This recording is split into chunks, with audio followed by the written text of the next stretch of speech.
Hello everyone, Britt here for Scrappy Boy Stamps, and today we're going to do a tutorial turning the Tea Kettle mini album die into a shaker. Let's cut our pieces. As is usually the case with these mini album die sets, we have a main base layer and a stitched base layer. For this card, we'll cut each of these one time. One of the exciting things about this die set is that it specifically comes with a shaker frame layer. This die has stitched detailing, and for my project today, I'm going to cut it once from a piece of pattern cardstock, and then 2 more times from dollar store foam board. The last of our large layers is the body of the tea kettle, and we will cut this once in white cardstock for the background, once in acetate for the shaker, and once in pattern cardstock for the spout. Now onto our detailed pieces. First, we have a right-facing and left-facing bracket that attaches the handle. We will cut each one time. The knob for the top of the kettle lid is next, and we'll cut that once as well. There's a handle cover piece and a kettle lid, both of which will be popped up. We'll cut both of these pieces once from pattern cardstock and twice from dollar store foam board. Then the lip of the kettle we will cut one time, and the handle of the kettle will be cut a minimum of one time. Now that our pieces are cut, let's assemble. First, we're going to adhere the stitched base layer to the main base layer. This design would be perfect to make a shaped card, but today we're just going to make a shaker panel and put it onto a larger card design.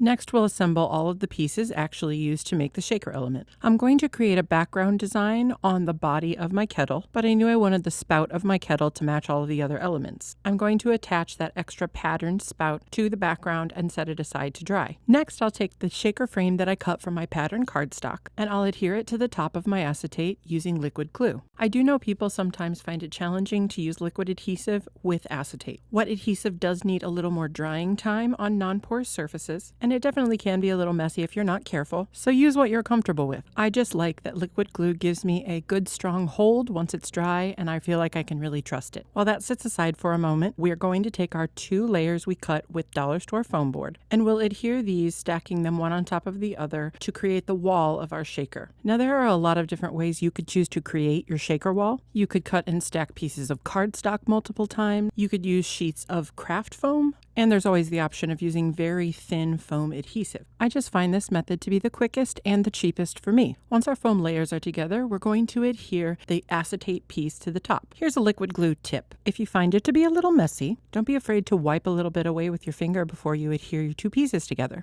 And don't forget to give it a little bit of even pressure once everything is in place. It will give you a stronger, more even hold almost every time. Now we'll set that aside, and we're going to create a really simple background for the interior of our tea kettle. If you've been here for a while, you might recognize this next technique. I'm going to use this low-tack mint tape roll to create a mask. Feel free to use the masking paper or tape of your choice. You'll just need to make sure that it's wide enough, in this case about 4 inches, and tall enough for the look that you're going for. The full height of this piece is about 3.5, so it will be less than that. We're going to take a pencil and trace the bottom edge of the tea kettle onto the tape. Then using a pair of scissors, we'll cut right along that line to create our mask. I do this kind of cutting fairly often, and I have a pretty steady hand, but if you're worried about the cut being smooth, I recommend using a longer bladed scissor so you don't have to make as many cuts. Once you have your mask, you'll decide how full you want your teapot, and then you'll place your mask accordingly. The excess tape above my piece allows me to stick it to my desk for easy blending, and the excess I removed I'll use to cover the pattern paper that I placed on the spout. This is an easy blending technique if you are just starting out. All we're trying to do is give our pot a little bit of a rounded look. So first I'm going to take a mid-tone brown color, and I'll add ink to that entire bottom portion of the tea kettle that is uncovered.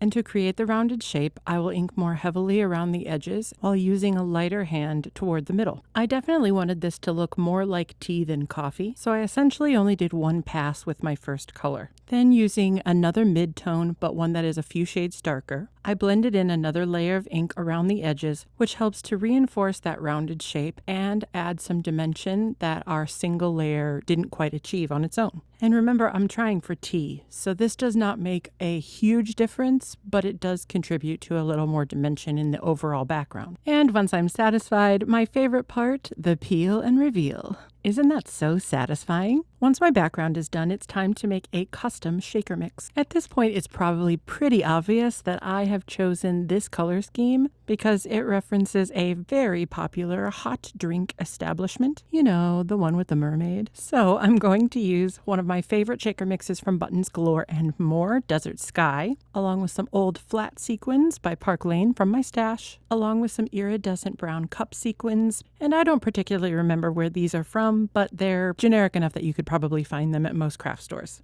If you've watched a few of my other shaker card videos, you might have seen me do something I have been calling the double pane technique, where I put acetate on the front and the back of my shaker window. You absolutely could do that with this die set, but I shot this video before I started building them that way, and before I could post the video, this die set went out of stock. But there is two bright sides to this. One, you can absolutely just use liquid glue and adhere this right to your backing panel. And the teapot is finally back in stock on scrappyboy.com. I'll be sure to add the direct link in the description box below. Now let's bring everything together and we'll add some finishing details. I'll adhere my tea kettle shaker to the base layers with some double-sided adhesive. You can definitely continue to use wet glue here, or even a combination of wet and dry adhesive. Basically, I just wanted a firm, immediate hold, and this did the trick nicely. I also wanted to mention, if you love shaker cards, I actually filmed this video before the shaker confetti plates were available, but if I had had them at the time, I would have loved to include some of the hearts and rhinestones, or maybe the spirals. They are an amazing product to have in your back pocket if you are a shaker maker like me. Once I've adhered the kettle to the base layers, it's time to put on all the finishing touches. This thin oval piece is the lid of our kettle. If you remember, we cut a few layers of this particular piece. Doing this allows us to build up the lid so that when we place it next to the kettle, everything will be even. Although this is not strictly necessary, and you could adhere this piece directly to the base layers, I felt that layering this piece so that it was an even depth to my shaker window made enough of a visual impact that it was worth doing. As you can see, it now slots in perfectly to that depression at the top of the kettle, making it look much more realistic. The finishing touch to our shaker panel is this decorative strip that goes across the neck of the kettle. This die set was definitely fashioned after a style of kettle that is coated in enamel and is sometimes hand painted with metallic accents, generally in brushed or stainless steel. If you want some great tea kettle inspiration, Google Mackenzie Childs checked enamel tea kettles. Don't ask questions, just do it. Trust me, they are amazing. The last full section of this design that we're going to adhere is the handle. Now here, kids, is a do as I say, not as I do moment. Similar to the lid of the pot, we're going to use foam board pieces to build up the top of the handle. What you're seeing me do here is put one layer of pattern paper on top of the larger handle piece, and then two pieces of foam underneath that larger handle piece. Then I'll attach the right-facing and left-facing bracket to each side of the handle at the ends. I'll then pop the knob piece on top of the lid, and then I'll start to place my handle. Here's the part where you should just do as I say. Do yourself a favor and cut at least 3 or 4 of the largest part of the handle, and then stack them. You'll see that I only used one layer of cardstock for this piece. And though it's absolutely not the end of the world, when I place this piece, you will see that there is not much supporting the thinnest part of the handle on the right or the left side. But if I had layered a few of those same pieces, one on top of the other, it would have added a lot of stability without changing the look of the design at all. On the bright side, I already made this mistake and showed it to you, so you don't have to. If you've been a fan of Scrappy Boy stamps for a while, you might have recognized those polka dots from the I Love Coffee 6x6 paper pad that was released with Cute Girls Coffee. I don't know about you, but that sure looked like a teacup to me. We show a lot of shaped cards on this channel, so I thought something classic like a 6x6 might do the trick this time. I chose to use an entire sheet of the I Love Coffee paper for the background. P.S. So many of the B-sides in this particular pack would be great for Girl Scouts as well. Then I colored up my little cute girl sitting in her teacup, and I just used a little green marker to give her teacup polka dots to match. I absolutely love the sentiments in this stamp set. They're so funny. I know this one seems a little mundane, but I add more at the end. You'll see. I'm going to admit I adore the additional sample that I made this time. You might have seen or even have our mason jar box die from earlier this year. Well, if you do, this is an amazing additional set for you to have because there is a box creator piece in that die set that fits this one perfectly. This would be an amazing little tea party favor box because this fits 5 little tea bags like it was made for it. This is the part of the video where we're usually done, but I had to add one more thing. Although I know it's fine the way it was, Drink Happy Thoughts, because punching people is frowned upon, is way more me. If you made it this far, thank you so much for joining me today.